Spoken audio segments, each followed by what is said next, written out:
Good evening. Tonight, as investigators continue looking into the armed breach at President Donald Trump's Florida residence, the incident unfolds against the backdrop of a deeply divided political and economic climate in the United States.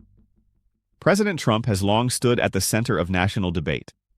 During his campaigns, he survived a serious shooting attempt at a rally, an event that reshaped the conversation around political security in America. Since then, threats against high-profile leaders have remained a serious concern. But this moment is bigger than one security breach.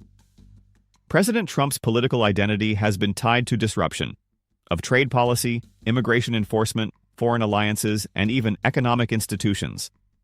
Let's begin by taking a closer look at the economy. He has frequently clashed with the Federal Reserve, publicly criticizing its interest rate policies and accusing it at times of slowing economic growth. The Federal Reserve operates independently from the White House, and that independence is considered central to financial stability.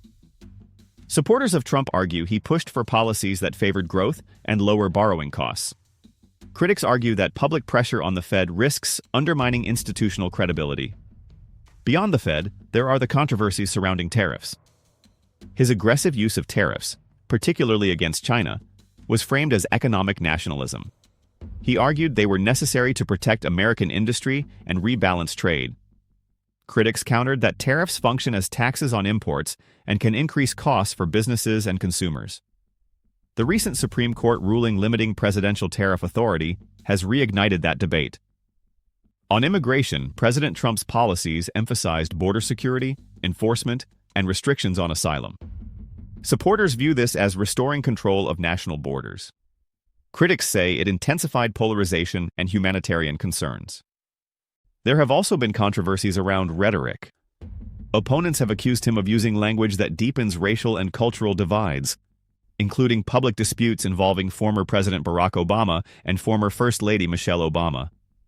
His supporters argue his tone is combative politics, not racial animus. And perhaps most critically, the relationship between the presidency and the justice system has been strained. President Trump has repeatedly claimed investigations against him are politically motivated. Critics argue that such claims risk eroding trust in institutions. Supporters argue he is confronting systemic bias. All of this contributes to a broader picture.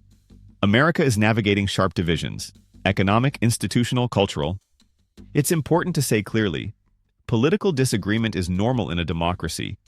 Violence is not. There is no confirmed evidence at this time that the armed intruder acted as part of any political movement. Investigators are still determining motive. But when a political figure embodies debates over trade, immigration, race, the Federal Reserve, and institutional trust, emotions can run high. Tonight's story is about security, but it also reflects a nation grappling with deep questions about power, policy, and direction.